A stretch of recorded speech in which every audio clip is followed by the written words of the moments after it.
Hello friends, welcome to my channel. ఇది నా tasty వంట. ఈరోజు రెసిపీ పాలక్ పన్నీర్. రెస్టారెంట్ స్టైల్లో టేస్టీగా అండ్ క్రీమీగా కావాలంటే ఈ వీడియో ఎండ్ వరకు స్కిప్ చేయకుండా చూడండి. అలాగే మన వీడియోస్ ఫస్ట్ టైం చూస్తున్న వాళ్ళు మన ఛానల్ని సబ్స్క్రైబ్ చేసుకోండి. Let's start the procedure. ముందుగా స్టవ్ ఆన్ చేసి ఒక బౌల్ పెట్టి అందులో 1 లీటర్ వాటర్ పోసి బాగా మరగబెట్టండి. ఇలా వాటర్ బాగా మరిగినాక నీట్గా వాష్ చేసి పెట్టుకున్న 3 కట్టల పాలకూరని కాడలతో సహా వేసి 5 నిమిషాల పాటు హై ఫ్లేమ్ పైన మంచిగా ఉడకబెట్టండి. పాలకూర బాగా ఉడికిన తర్వాత వేరే బౌల్లో నార్మల్ వాటర్ పోసి ఈ ఉడికిన పాలకూరని అందులో వేసుకొని పూర్తిగా చల్లారనివ్వండి. పూర్తిగా చల్లారిన తర్వాత మిక్సీ జార్లో వేసుకొని 2 మిరపకాయలు కూడా వేసుకొని కొద్దిగా వాటర్ వేసి పీల్ అయినంత మెత్తగా పేస్ట్ చేసుకొని పక్కన పెట్టుకోండి. ఇప్పుడు ఇంకో ప్యాన్ పెట్టి అందులో 2 పావుల నూనె పోసి నూనె బాగా వేడయ్యాక 1/2 టేబుల్ స్పూన్ జీలకర్ర, 1/2 టేబుల్ స్పూన్ ఆవాలు వేసి ఇవి బాగా వేగాక సన్నగా తరిపి పెట్టుకున్న ఒక మీడియం సైజు ఉల్లిగడ్డను కూడా వేసి లైట్గా గోల్డెన్ బ్రౌన్ కలర్ వచ్చేంత వరకు ఫ్రై చేయండి. ఉల్లిగడ్డ ఇలా కాస్త కలర్ మారాక మనం ముందుగా గ్రైండ్ చేసి పెట్టుకున్న పాలకూర పేస్ట్ని వేసి ఒకసారి బాగా కలుపుకోండి. ఇలా కలుపుకొని 5 నిమిషాల పాటు మంచిగా ఉడికించండి. 5 నిమిషాల తర్వాత ఒకసారి బాగా కలుపుకొని 1 టేబుల్ స్పూన్ ఉప్పు, 1 టేబుల్ స్పూన్ కారపొడి, 1 టేబుల్ స్పూన్ ధనియాల పొడి, 1 టేబుల్ స్పూన్ గరం మసాలా పొడి వేసి బాగా కలపండి.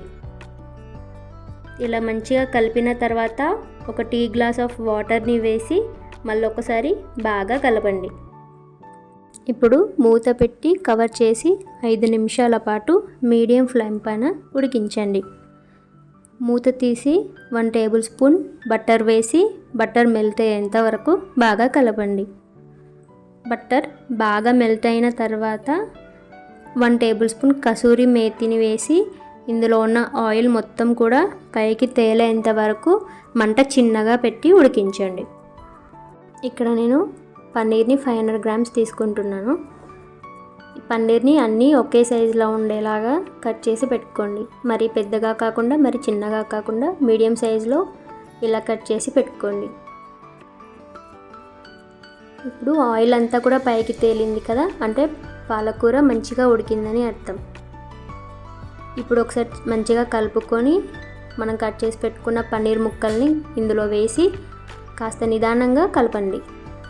గట్టిగా కలిపితే పన్నీర్ విరిగిపోతుంది. మనం పన్నీర్ పచ్చిగా తీసుకున్నాం కదా, పాలక్ పన్నీర్లో పన్నీర్ పచ్చిగా తీసుకుంటేనే బాగుంటుంది. ఫ్రై చేసి తీసుకుంటే గట్టిగా అయిపోతుంది. పాలకూరతో చేసినప్పుడు పన్నీర్ పచ్చిగానే తీసుకోవాలి, అప్పుడే ఫ్లేవర్స్ అన్నీ బాగా పడతాయి. ఫైనల్గా 2 టేబుల్ స్పూన్ ఫ్రెష్ క్రీమ్ని తీసుకొని వేసి ఒకసారి బాగా కలపండి. ఫ్రెష్ క్రీమ్ వేయడం వల్ల ఈ కర్రీకి అయితే ఇంకా మంచి క్రీమీ టెక్స్చర్ వచ్చి టేస్ట్ చాలా బాగుంటుంది. ఈ కర్రీ అయితే అస్సలు కారం ఉండదు, చాలా టేస్టీగా ఉంటుంది. చూసారు కదా, ఆయిల్ అంతా కూడా పైకి తేలింది, అంటే పన్నీర్ కూడా మంచిగా ఉడికింది. ఈ కర్రీ అయితే రైస్లోకి, చపాతీలోకి, పుల్కాలోకి, నాన్స్లోకి ఎందులోకైనా చాలా సూపర్గా ఉంటుంది. నాకైతే ఈ కర్రీ పుల్కాతో తినడం చాలా ఇష్టం. నేను ఎప్పుడు పాలక్ పన్నీర్ చేసినా కూడా పుల్కా అయితే కంపల్సరీగా చేస్తాను. మీరు కూడా ఒకసారి పుల్కాతో ట్రై చేసి ఆ టేస్ట్ ఎలా ఉందో నాకు కామెంట్ చేయండి. టేస్ట్ మీకు కంపల్సరీగా నచ్చుతుంది. చాలా అంటే చాలా టేస్టీగా ఉంటుంది. ఈ వీడియో మీకు నచ్చినట్టయితే ఒక లైక్ అయితే ఇవ్వండి. మీరు లైక్ ఇవ్వడం వలన ఈ వీడియో చాలామందికి రీచ్ అవ్వడానికి హెల్ప్ అవుతుంది. అలాగే నాకు కొంచెం ఎంకరేజ్మెంట్గా ఉంటుంది. నేనైతే ఈ వీడియోకి ఒక 100 లైక్స్ టార్గెట్ పెట్టుకున్నాను. సో ప్లీజ్ నా వీడియోని లైక్ చేసి నాకు సపోర్ట్ చేయండి. మళ్ళీ నెక్స్ట్ వీడియోలో కలుద్దాం. Bye bye.